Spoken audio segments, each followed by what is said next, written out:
शनिवार के दिन अपनी पुरानी दुकान से सभी आप लोगों से हाथ जोड़ के वंदना करता हूँ। हमारा जो चैनल है श्री सोनू महाराज,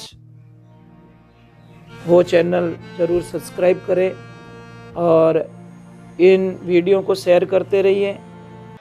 सभी देवी देवताओं की एक बार बोलो राधे, और नाचने वाले भक्तों की। एक बात थोड़ा व्यापारी वर्ग के लिए, थोड़े आवाज मत करजो, थोड़ी मेहरबानी करजो। मैं आपसे एक निवेदन कर रहा हूं, व्यापारी वर्ग के लिए, जिनको विश्वास है वो ही करे, जिनको विश्वास है वो ना करे, इतना ख्याल रखे, नहीं तो आपका टाइम बर्बाद हो जाएगा। जिसको भी कोई धंधे की प्रॉब्लम है, चाहे घर के क्लेश की कोई प्रॉब्लम है या अशांति का वातावरण है, तो अभी ये 20 और 21 तारीख आ रही है, अमावस्या पड़ेगी उस दिन। शाम के टाइम में एक नारियल लेना, श्रीफल, उसको थोड़ा छील देना और थोड़ी चोटी रखते ना हम लोग एक साइड में, पूरे घर के बाहर निकलिए और घर के सामने मुंह करके उसको नारियल को 21 बार ऐसे मेन गेट पे घुमा के, राइट घुमाना, क्लॉकवाइज राइट, ऐसे मत घुमा देना, राइट घुमा के उस नारियल को वहीं तोड़ दो। फिर दोनों हाथ में वो ले लीजिए आधा आधा, परंतु उसको करना क्या, ऐसे फेंकना है, ऐसे विपरीत दिशा में, मतलब राइट वाला लेफ्ट और लेफ्ट वाला राइट में। और भगवान को बोलना है, प्रभु हमारे घर में जो क्लेश है, प्रॉब्लम्स है, वो सारी आप लेके जाइए।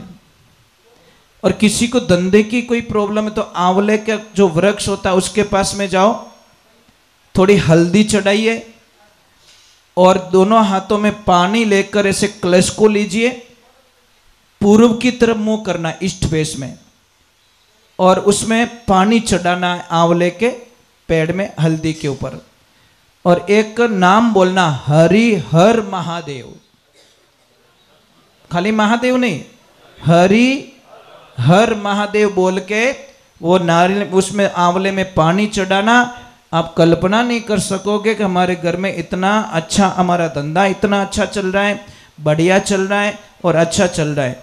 जैसे किसी ने नई दुकान की हो, पुरानी दुकान बहुत अच्छी चल रही है, नई दुकान कम चल रही है, तो आपको कुछ नहीं करना है। शनिवार के दिन अपनी पुरानी दुकान से एक लोहे की कील निकालिए, कहीं से भी लोहे की होनी चाहिए, फर्नीचर में लगी हुई कील को निकालिए। वो कील चुपचाप बोल के भगवान शनि को बोलना, है शनिदेव जितनी कृपा यहाँ पे की आपने, इतनी कृपा मेरी नई दुकान पे भी करना है और मेरे साथ में चलो। ले जाकर उस कील को गले में डाल दीजिए या कहीं भगवान के दरबार में रख लीजिए। आपकी जिंदगी में इतनी खुशी आएगी जिसकी कल्पना नहीं कर सकते।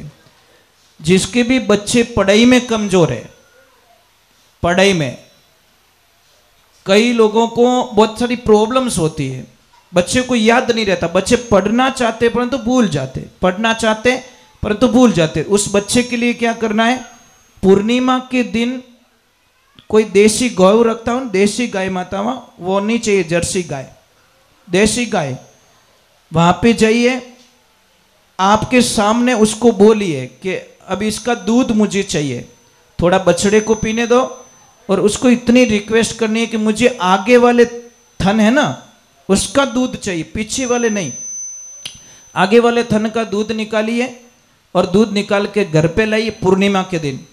फिर घर पे लाके खीर बना दीजिए, ड्राई फ्रूट जो भी डालना है, उस खीर को कम से कम 1-2 घंटे तक चंद्रमा का प्रकाश दिखाना है, और फिर उस बच्चे को आप खिला दीजिए। आप कल्पना नहीं कर सके, जो पढ़ना नहीं चाहता है वह भी बच्चा जबरदस्ती पढ़ाई में मन लगेगा, और आप कल्पना नहीं कर सकते, इतनी बढ़िया बात है। ये ध्यान रखें, गाय के दूध में बहुत शक्ति होती है, परंतु अपने बूढ़िया लोग कहीं कहते हैं वेड़ारा वयोड़ा मोती निपजे। एक बात का ध्यान रखना, इस दुनिया में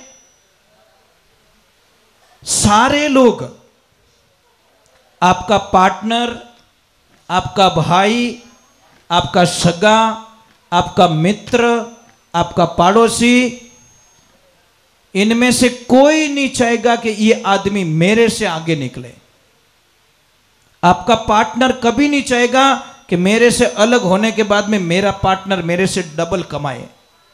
आपका दोस्त कभी नहीं चाहेगा कि मेरा दोस्त मेरे से ज्यादा कमाए। आपका भाई भी चाहेगा कि वो मेरे से पीछे रहे, आगे ना जाए। एक क्लास में पढ़ने वाला बच्चा कभी नहीं चाहेगा कि ये लड़का या लड़की मेरे से अच्छे नंबर लाए, मेरे से पीछे रहे। पर दुनिया में दो ही ऐसे महापुरुष होते हैं, वो चाहते कि ये लड़का हमेशा हमारे से आगे निकले। वो कौन होते? पेरेंट्स। माँ बाप रे अलावा कोई दुनिया में आपको आगे बढ़ने का सपना, आशीर्वाद नहीं देंगे। सिर्फ माता पिता के अलावा। माता पिता चाहते कि मेरा बेटा मेरे से बहुत आगे बढ़े, बहुत आगे बढ़े। तो एक बेटे ने पिताजी के व्यापार पे ध्यान दिया और पिताजी की इच्छा थी कि बेटा हमारी 40 साल की पेढ़ी है, इसका थोड़ा ध्यान रखना। बेटे ने बात सुनी और बैठ गया पेढ़ी पे। अब उसने व्यापार इतना फैला दिया महाराज, बहुत ज़्यादा व्यापार फैला दिया। अब समझ लीजिए, व्यापार फैला के बहुत अच्छी बिल्डिंग बनाई और बिल्डिंग बना के बिल्डिंग के ओपनिंग में पिताजी को बुलाया, उनसे रिबन कटवाया। तो पिताजी ने उसको एक प्रश्न किया, बहुत राजी भी हुए कि धन्यवाद है मेरे बेटे को, कम से कम मैं तो नॉर्मल में था ना, इसने बहुत सारा कारोबार आगे बढ़ा दिया, इतनी बड़ी ऑफिस बनाई, इतनी बड़ी बिल्डिंग बनाई। अब महाराज ध्यान रखें, पिताजी ने बच्चे को पूछा, ये पॉइंट्स थोड़ा ध्यान से सुनना। पिताजी ने बेटे को पूछा कि बोल बेटा, इस दुनिया में सबसे ताकतवर व्यक्ति कौन है? बेटे ने तुरंत बोल दिया पिताजी मैं। पापा रो मुंड उतर गो, क्यों तो गड़बड़ रहेगी। फिर थोड़ा ठंडा दिमाग से पूछा कि बेटा इस दुनिया में सबसे ताकतवर व्यक्ति कौन है?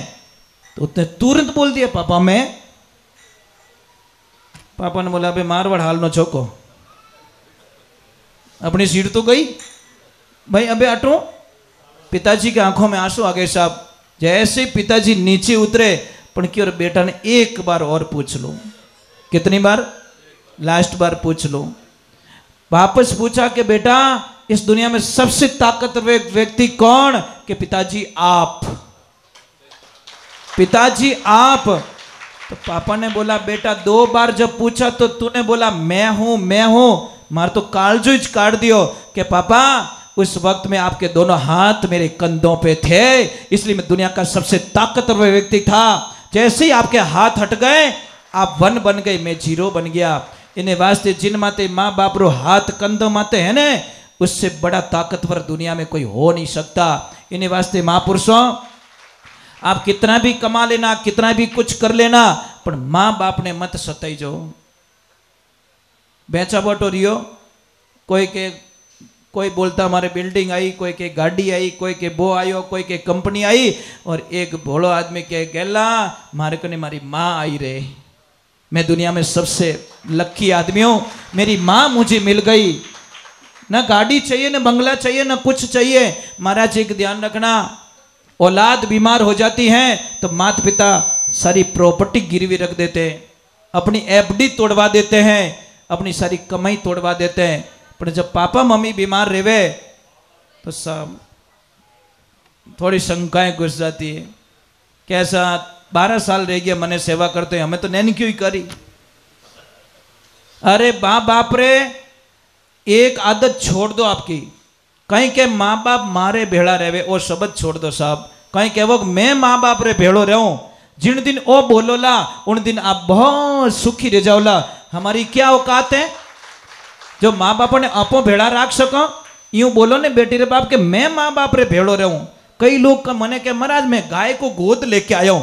अब धारो बाप दादा ली कहीं गाय को गोद लेना 3 लोग के देवता नहीं ले सकते, तू क्या ले सकता? ऐसे बोलते मैं गाय की गोद गया हूं, आज मैं गाय को गोद लेके नहीं आया, मैं गाय माता की गोद चला गया, तो वो तो शुभ था। पर वो कि गाय को गोद मैंने ले ली, अरे बेटी रे बाप, ब्रह्मा विष्णु महेश की भी ताकत नहीं है जो गाय को गोद ले सके। अरे इतना बोलते गाय की गोद गया हूं मैं, तो वो तो शुभ होता। महाराज कई लोग क्या करते हैं, अभी हमारे कुछ दिनों पहले कोई किसी ने सत्संग बुकिंग करवाई और हमें पूछा कि महाराज ये तारीख है लिख दीजिए, और नाचन वाला हाथ आई कि नहीं आई? मैं बोले क्यों? कैसा कोई हनुमान जी पढ़न नाचे, कोई महादेव जी पढ़न नाचे? मैंने बोला सत्संग कैंसिल करो, आई नॉट एक्सेप्ट, नहीं, नो एग्री, मैं ये नहीं कर सकता। अरे मारी कहीं औकात जो हनुमान जी नचाई सकूं, मारी कहीं औकात जो महादेव जी ने मैं नचाई सकूं? अरे भोला आदमी थोड़ा तो दिमाग यूज करो, महादेव जी को मैं नचाऊंगा? मैं इतना बड़ा बन गया क्या? मैं हनुमान जी को नचाऊंगा, मैं माता जी को नचाऊंगा? अरे क्या खेल कर रहे हो तुम लोग? माता जी हम ही थे नाचो भाई, महादेव जी हम ही थे नाचो, हनुमान जी हम ही थे नाचो, तो थोड़ो बेड़ो पार होवे, नहीं तो आज होवे ने कोई काल होवे। हम तो भैरू जी के सामने, भैरू जी के वो पता नहीं क्या क्या बन के भैरू जी को नचा रहे हैं। इतने बड़े हो गए हम लोग कि भगवान को नचाने लग गए। साहब ये बहुत ही गलत चीज है, इन्हें वास्ते ये सारी बंद होना चाहिए, ये अच्छी बात नहीं है। भगवान की हंसी उड़ती है, भगवान की मजाक उड़ती है साहब, और हम एग्री करते तालियां बजाते हैं, मजा आता है। मैंने बोला ना मजा मत लीजिए, मजा थोड़ी देर का है, आनंद लीजिए। चलो एक बार जय बोलते, बोले आई मात की, बोले नवदुर्गे मात की। नाराज तो नहीं हो? थोड़ा हैंट अरे जो क्यों बात उड़ी हो है, हल्का हल्का हैंग, भारी भारी रही जो को पड़ियो रही, हल्को रिवसरी बात नहीं है साहब। मेरे गुरुजी ने क्या बोला कि बेटा जीवन चाहे 2 दिन का ही हो, पर होनो चीजें आनंद रो। समझ में आई नहीं? 1 साल 2 साल जी ले, चाहे 100 साल जी ले, आखिर है तुझको जाना, आखिर तुझे जाना है। मेरे गुरुजी कहा करते थे कि बेटा 100 किलो चांदी मत खरीदना, 1 किलो सोना खरीद लेना। तो अज्ञानी थे, मूर्ख थे हम लोग। जाके गुरुजी को बोला 99 किलो का घाटा क्यों करवा रहे हो? गुरुजी ने बोला 1 किलो सोने का 60 लाख बनता है, 100 किलो चांदी रही 60 लाख बने, तो 99 किलो बोझ लिया क्यों फिरे? समझ में आ गया। तो हमने 100 झूठ बोलने से बढ़िया एक सच बोल के मरा जाए, आनंद उसी में होता है महाराज। क्यों रोज मरूं यार, रोज झूठ बोलूं, रोज मरूं, इससे बढ़िया एक दिन मर जाए, क्या फर्क पड़ेगा? परंतु तो मरना अच्छा है यार। मरना स्वामी विवेकानंद जी का जैसा होना चाहिए, मरना महाराणा प्रताप जैसा होना चाहिए, मरना शिवाजी जैसा होना चाहिए, मरना महारानी लक्ष्मीबाई जैसा होना चाहिए, मरना सुभाष चंद्र बोस जैसा होना चाहिए, मरना भगत सिंह जी जैसा होना चाहिए। आनंद उसको कहते, संसार में आए कीड़े मकोड़ों की जैसे मर गए, उसको मौत नहीं कहते। मौत भी इतिहास के पन्नों में लिखी जाए, उसको मौत कहते। महाराज क्या आए, क्या खाए, क्या पहने, ये हमारा वर्चस्व नहीं है। हमने देश के प्रति कितनी जागृति है, देश के प्रति बात कितनी करते हैं, देश के प्रति हमारी भावनाएं क्या है, वो मायने रखता है। पर्सनल जिंदगी, सेल्फ जिंदगी हमेशा दुख देती है। और जब आप आउट जाते हो, देश का सोचते हो, मातृभूमि का सोचते हो, तो आनंद कुछ और आता है। ये जिंदगी में ध्यान रखिए। अरे 2 दिन का जीवन यार। यहाँ पे कोई ऐसे बैठे हैं माँ भारती के सपूत, जो अपने बेटे के जन्मते ही मन में ये शपथ ले ले कि इस बेटे को मैं फौज में भेजूंगा, बॉर्डर पे भेजूंगा इस बच्चे को मैं। है कोई देवी यहाँ पे? बहुत बहुत धन्यवाद आपको, एक हाथ ऊपर हुआ है, धन्य हो गया मैं। ये होना चाहिए यार, सपना ये होना चाहिए। क्या मेरे लिए वो बनाऊं, वो बनाऊं, वो बनाऊं? अरे ये तो सोचो, ये भगवान मुझे ऐसा बेटा देना, ऐसी बेटी देना जो बॉर्डर पे जाके, डंके की चोट पे जाके मेरी मातृभूमि की रक्षा कर सके। नहीं तो मेरा धरती पे आना सार्थक। धरती मारो कर्जो तो उतारो कि नहीं उतारो? एक छोटा सा भजन सुना देता हूं ताकि शंका निकल जाए। 5 कर्जे हमारे पे। कितने? जब तक ये कर्जे नहीं उतारेंगे हमारी मुक्ति होने वाली नहीं है।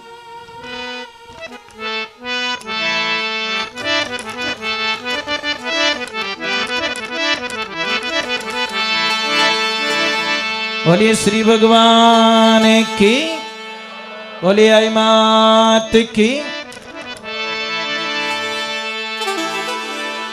सूरा होना सेज है, सूरा होना सहज है, तो घड़ी